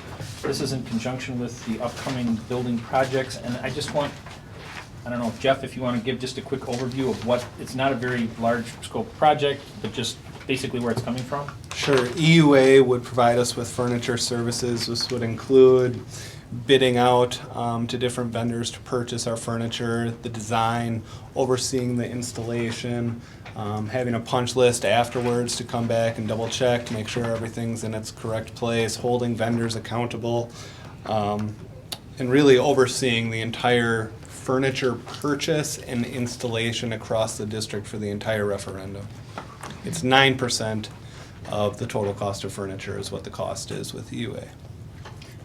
And we know this is a very small piece of the furniture in the larger project. This is kind of the pilot project I think we talked about. This is the furniture allowance in the contract, right? Yeah, the entire referendum, yeah.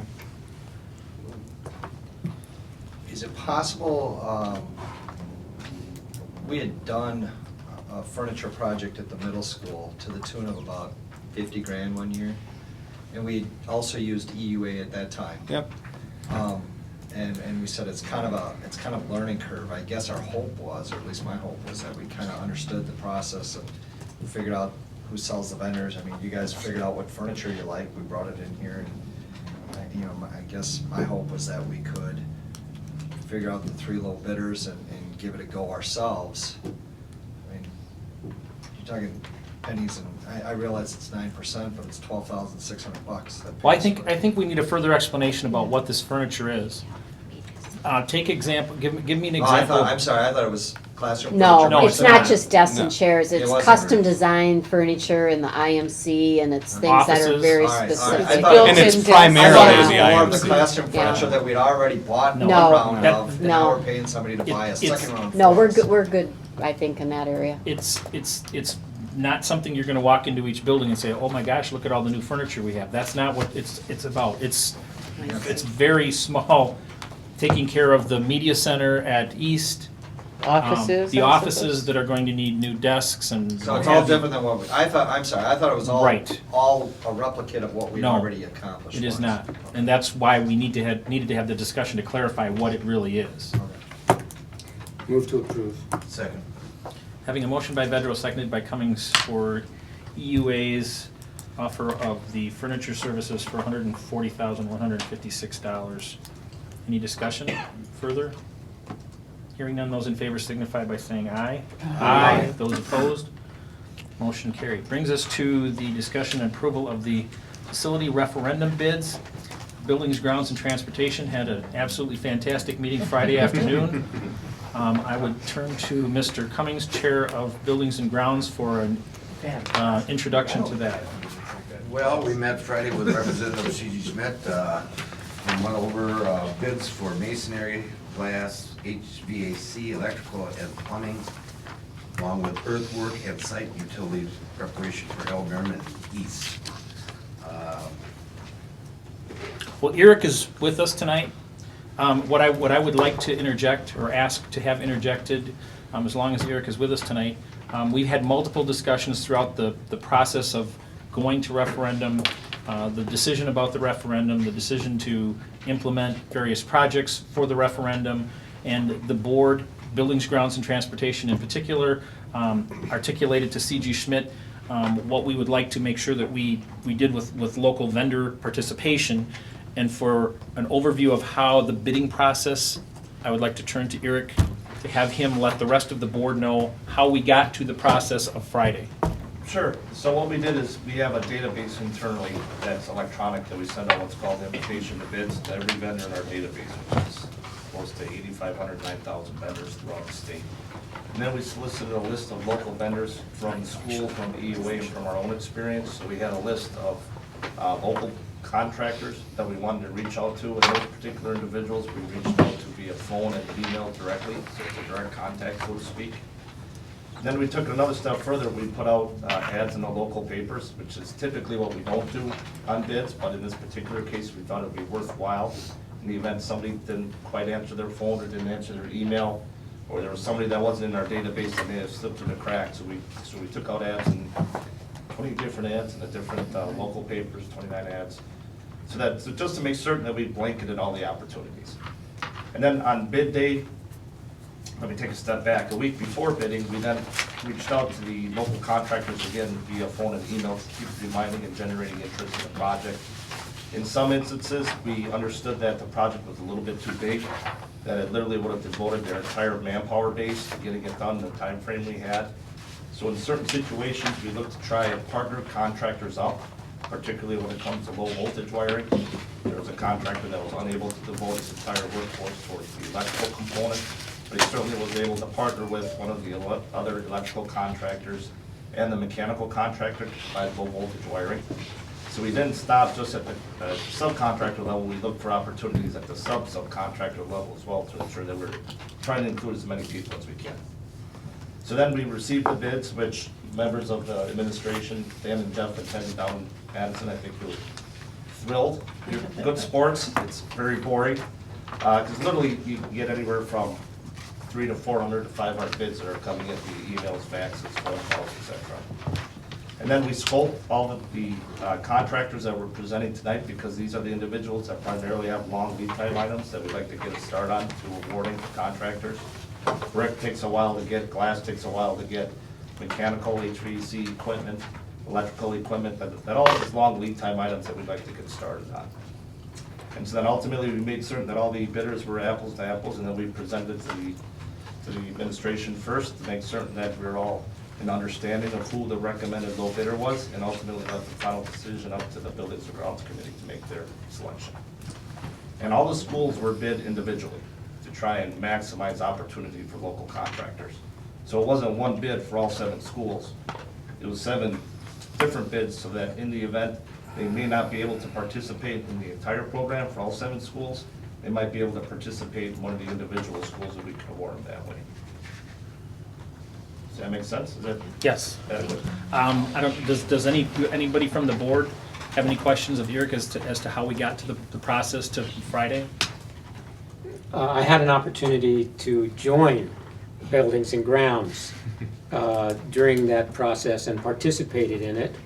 I was very impressed with the professionalism and the detail, and especially the caring of attention to this board's commitment to ensure the fact that all of our local providers who wish to be involved, who could be involved, would be involved.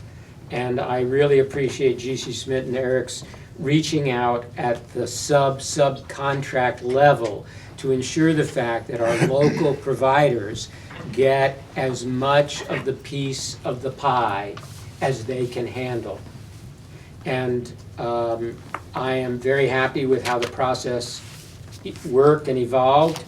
We certainly recognize that the economy has also shifted and that there now is so much demand for the kinds of contracting work that we're looking for, that we're very fortunate to be able to have gotten the quality providers and integrated our local subcontractors within that.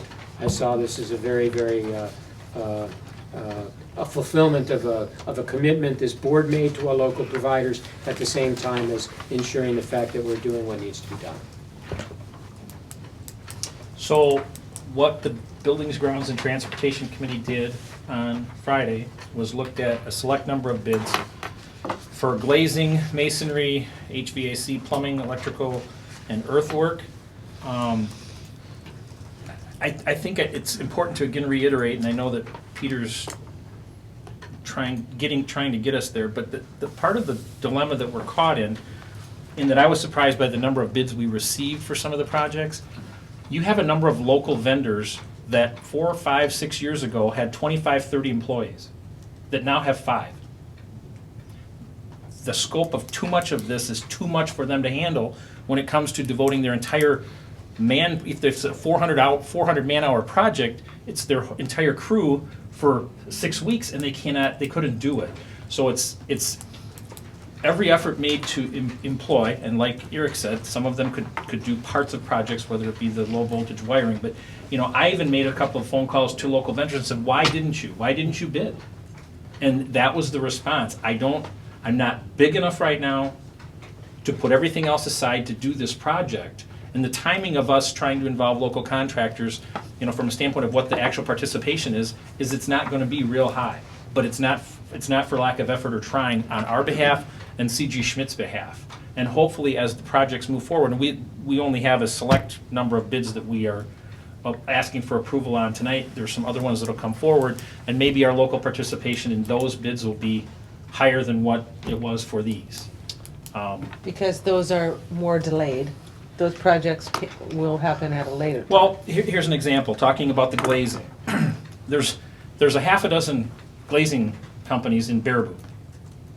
Not one of them bid, okay? Now, the rationale given is that local contractors declined to bid due to the size and the timing of the project, and that gets back to the size of what they have for a crew right now, compared to the peak 10 years ago or 15 years ago. There's also some things that are beyond our control, such as the lead times to get glass have increased. The window for them to do the project is very tight. And they've become very selective in bidding, not because business is absolutely totally fantastic, it's just that they're maxed at what they have the capabilities of doing. Right, but when you said that we're only looking at some items tonight, we may have increased participation, increased interest in other projects that we're not looking at tonight, and that's because they're further down the road. No. Partly true. No, it's just that these are the bids that we had to get approval for because they're the long lead time items. I see. All the remaining bids, we're prepared to present at the next board meeting. 30th. Of the month, or I can't I remember see. what the next board Okay. meeting is. So we have to go through this process all over again for things like carpet, paint, drywall. Sure. I would also add that in the conversation, what I came away understanding about our local providers, as Kevin has indicated, it takes a tremendous amount of faith to build your local business and bring on additional people with the uncertainty of the future. And so everybody is being very conservative and cautious, which they must be. But we are offering them for their 5 staff and employees versus 25 to fill that piece of their equation as much as we can. And that was the commitment that we made. And the times are what they are, and the conditions are what they are, and I feel comfortable with we're doing everything we possibly can to support that local initiative. Okay, that having been said, glazing, which is one of the contracts to be awarded. Do we need to do these individually, or can we do these collectively? I would, Gary? we don't have that many, I'd prefer to just go through them quickly, try to do them quickly. Glazing, the recommendation is to go with Klein Dickert. FYI, there's several Baraboo residents that would be included in the Klein Dickert crew. That Klein Dickert bid was for $742,485. I would entertain a motion for the approval of that bid. Motion to approve. Second. Motion by Mr. Cummings, seconded by Mr. Vedro for the glazing to go to Klein Dickert for $742,485. Any discussion? Hearing none, those in favor signify by saying aye. Aye. Those opposed? Motion carried. Brings us to masonry. And the recommendation for the masonry is to award to Cornerstone Construction. And the scope of the project for masonry is $194,500. And again, same issue with local contractors, timing, time frame. Entertain a motion for the approval of Cornerstone Masonry for $194,500. Motion to approve.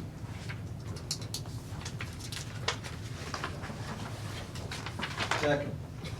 Having a motion by Mr. Cummings, seconded by Mr. McNevin. Second something. Any discussion? Hearing none, those in favor signify by saying aye. Aye. Those opposed? Motion carried. Brings us to HVAC. The recommended contractor is Surefire Mechanical. Surefire Mechanical's bid was $1,852,625. I would entertain a motion for the approval of Surefire Mechanical's bid for HVAC. So moved. Second. Motion by Cummings, seconded by Vedro. Any discussion?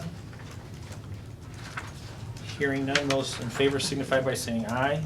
Aye. Those opposed? Motion carried. Brings us to plumbing. The recommendation for plumbing is for Terrytown Plumbing.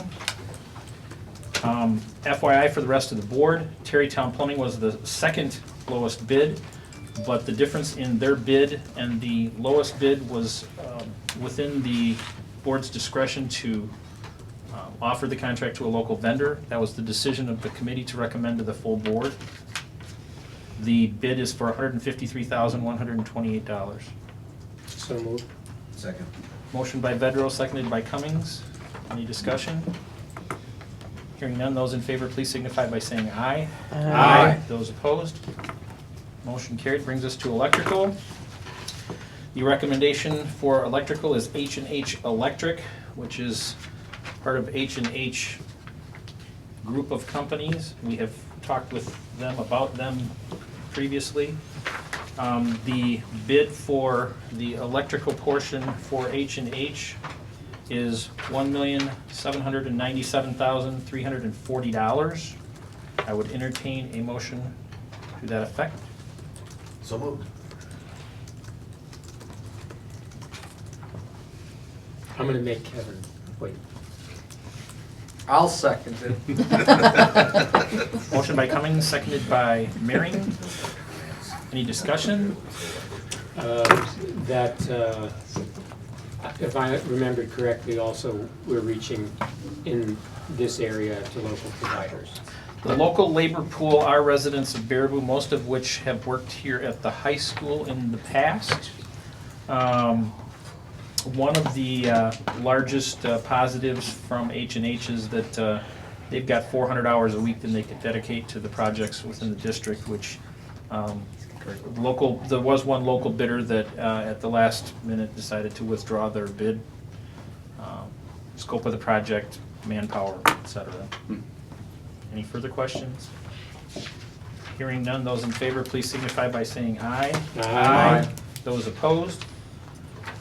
Motion carried. Brings us to the last for action tonight, and that is earthwork. The recommended contract is for Dean Bloom Excavating. That is a local contractor, and the low bid was $162,584, and I would entertain a motion to that effect. Motion to approve. Second. Motion by Cummings, seconded by Vedro. Any further discussion?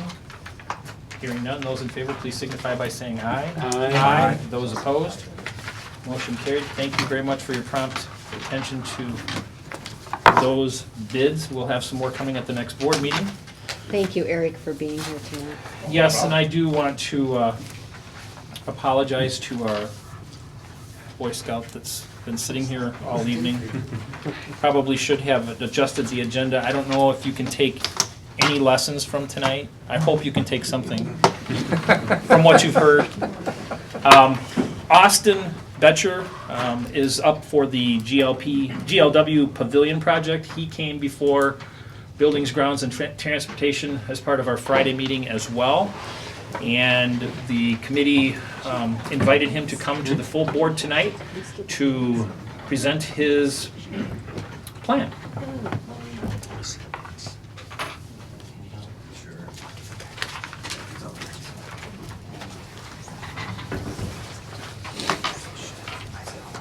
Hello, my name is Austin Betcher. I am currently a life rank and I'm working on my Eagle Scout project.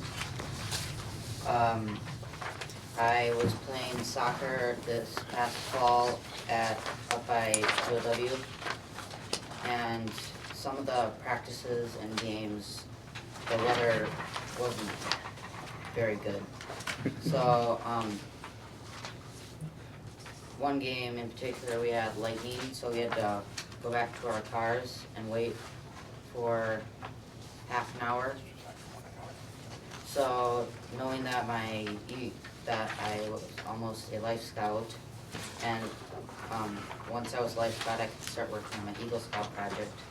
I thought that making a shelter by the soccer fields would be a good idea to try to make.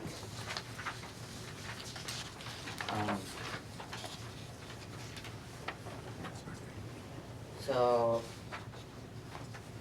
first I have to get preliminary approvals from, well, in this case, the school board. Then I can start fundraising for the project. Then I can start in this case, construction.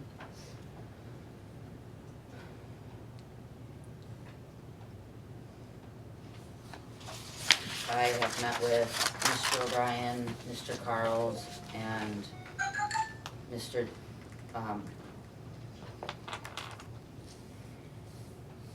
Marion. They all approved of it, and I have met with the Building and Grounds Committee, and they approved it too. Austin, do you know how much it will cost? Well, the one that the school board built out at North Freedom was roughly $5,000, and that's kind of what I was thinking it would be like. Mm-hmm. The picture of that. Yeah. Is that mainly material? Yes. Okay. One of the questions when we met at Principal Carl's office is we had a discussion because obviously these are athletic facilities that are not just for soccer. It's right by a baseball diamond. You can see that in the picture.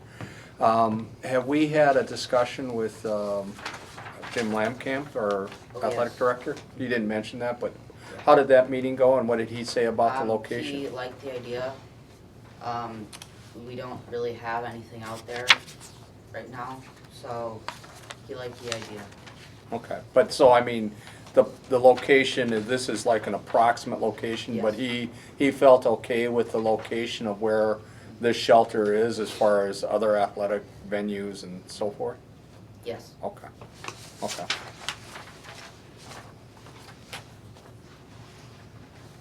Do you have any idea how you're gonna go about your fundraising?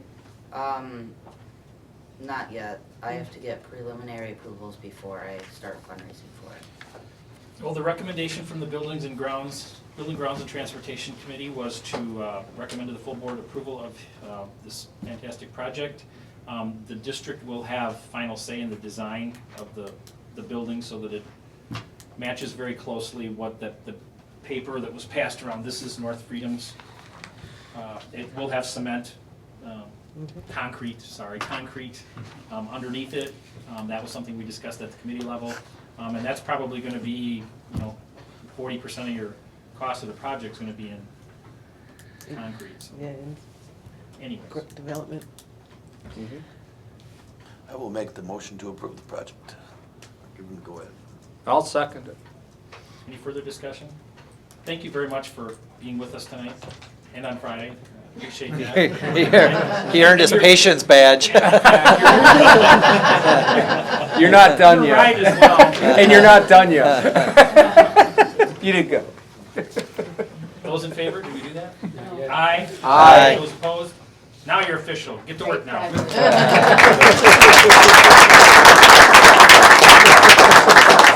Nicely done. Thank you, Austin.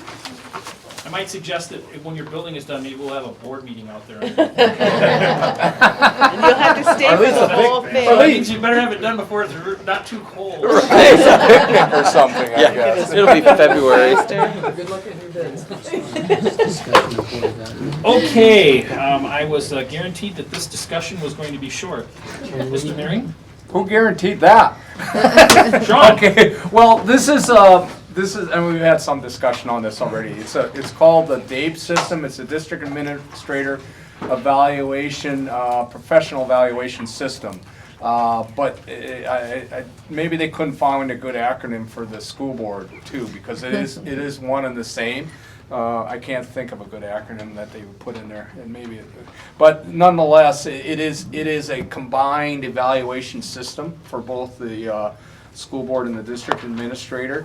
And it's a recommendation, and we've had some discussion with this in the policy committee, that we go ahead with this system. It is a commitment. There is a financial commitment to it, but there is also commitment of the board's time when we go through this system. They have 3 models. There is a full-day in-district training model, or 2 half-day in-district training models. The cost of the full day from CESA 6 is $2,800. And the 2 half-days are $3,800. I'm sure some of that cost is their own travel time. And then there is a $500 annual fee. And some of the advantages of that annual fee is that as we continue to bring new board members on, they have online trainings and also updates that we would continue to be able to utilize those trainings. And it is my recommendation that we go forward with this. I think it will be an excellent opportunity for us, especially with bringing on a new district administrator, that we have that type of retreat and have those discussions.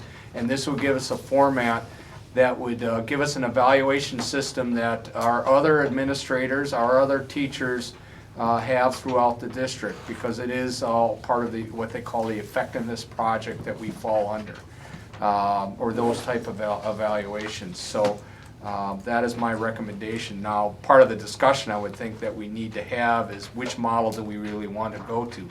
They do have a regional training, but I have a reluctance on that regional training because it wouldn't just be us, it would be other school districts. And when they come into the individual school districts, I had a discussion with their lead consultant, Dr. Keith Fuchs. He recommended that you really should do your own, because then we would have an individualized discussion regarding what Baraboo needs to do and what we need to do as a district, versus trainings where you're going to say, well, this is what you do. Well, then we can have it formatted to what our needs are. So I don't know if I want to make a full, but maybe I could make a resolution, but then I think then we need to make a decision on whether we would want to do a half or a full day training, if we want to go ahead with this. Well, my first question is, to have a retreat and not have full board participation, I think it's very critical and important that we try to figure out when we would have it, whether it would be that half day, 2 half days, or half, I don't know, was the option a half day or 2 half days? The Model 2 is 2 half day. And then there's Model 1, which is a full in-day training. They could do that. They could do that on a Saturday too, or weekend, depending upon which way we want to go. And so those are the 2 options. 2 half-days for 3,800, 1 full day for 5. 2,800 Oh, I'm sorry. for the one-time fee, and then there'll be a $500 additional fee because this is a continuing process. What so time of the year do they suggest doing that, Doug? Or don't they have a I specific think that's up to time? us. I mean, I was talking to Dr. Fuchs today, and, you know, obviously, part of this is we're bringing on a Right. new district administrator. The second part is we're completing our strategic plan. So, I mean, until that was finalized, I'd say, well, we certainly wouldn't be ready to go ahead with this process because a lot of the evaluation systems would be set up upon what our goals are, and that's obviously the critical goal that we're lining up to, so. Doug, the training's for evaluation purposes. Yes. Yes. Yeah. And how we would approach it and evaluating not only the district administrator, but vice versa, how we get evaluated. Is there a sample day-long, sample 2 half-day agendas? You know, $400 a board member, that seems to me kind of expensive. I'd like to know a little bit more about what's the expectation. Do we formulate the agenda? Do they? No, they go through their own training.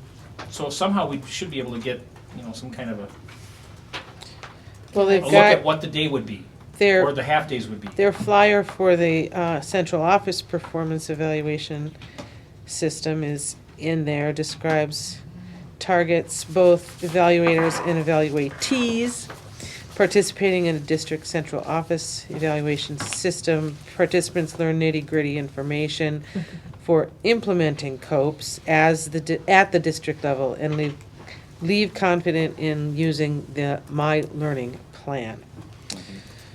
Well, it's probably not likely that you're gonna go through the training up this spring, is it? No. So you probably just wanna try to get a date or dates on the calendar for next fall? Yeah.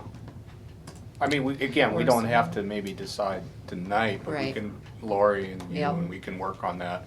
And And then we come. could, I'm sure we can get some sample Kind of like agendas. driver's ed, couldn't we have somebody come in and kind of give us a little spiel about it? He would Hopefully it love doesn't to take do as long. that. That's what I was gonna suggest, is they would probably come here and I'm provide. sure he would. Semi-serious. Right, I think it might help because it is a complex system, and I think for us to properly communicate, what does it look like and what does that He mean has for a whole you? presentation. that Right, he they would does, come yeah. here for no cost to present to the board. Yeah, we could do that. Complete with PowerPoint. Right, Sean. you'll get a PowerPoint. Hey, I got September 31st for you, so. I think it's right here.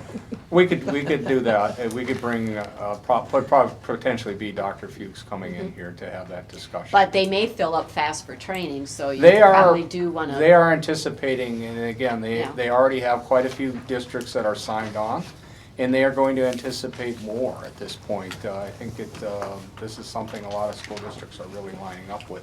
They have done it with a couple of ones on a pilot basis, so I mean, we certainly will not be guinea pigs in this situation. So this is relatively new? Yes, It is DPI relatively doesn't have the same framework in place for central office administration and board, but CESA 6 does. That's the issue. So the state statute requires teachers and principals under educator effectiveness, and so the state model just focuses on teachers and principals.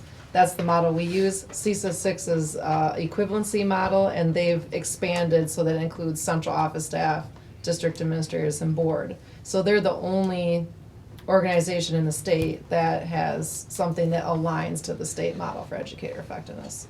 So it's just really coherent if we all were on the same Yeah, process. and we've seen the presentations. I mean, the materials are good, the training is good. Yeah, and again, in the end, what they state through a white paper that they give us, you know, it's gonna impact student achievement. That's what they say. I'd like to move that we Make a invite difference. Dr. Fuchs to give a presentation to the board at the next, at whatever the next convenient meeting is. Okay, all right. let's- Second that. All right, those in favor? Aye. Those opposed? Motion to adjourn, So moved. for a second? Second. Those in favor? Aye. Those opposed? No, there's maybe Thank you. April. What? Maybe April.